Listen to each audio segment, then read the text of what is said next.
बिस्मिल्लाहिर्रहमानिर्रहीम। आज हम मुर्गियों की बीमारियों के हवाले से कुछ बात करेंगे। इसके लिए सबसे पहले मैं आपको बताना चाहूँगी कि हमारी नेशनल एग्रीकल्चर रिसर्च सेंटर में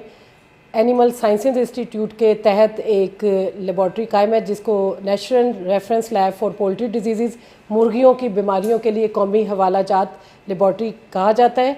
मुर्गियों की बीमारियों के लिए कौमी हवालाजात लेबॉर्ट्री NLPD एक आला तरीन लैब है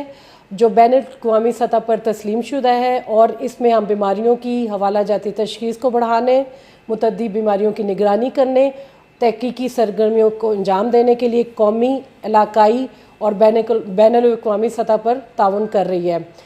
इस लेबॉर्ट्री ने मुर्गियों के मुतअद्दी नज़ला ज़ुकाम जो 2004 से 2008 तक आई थी, मुतअद्दिद आउटब्रेक्स आई थी बर्ड फ्लू की रोकथाम के लिए पहला कौमी हंगामी मनसूबा भी तैयार किया जिसके तहत NLPD को बर्ड फ्लू के ख़ात्मे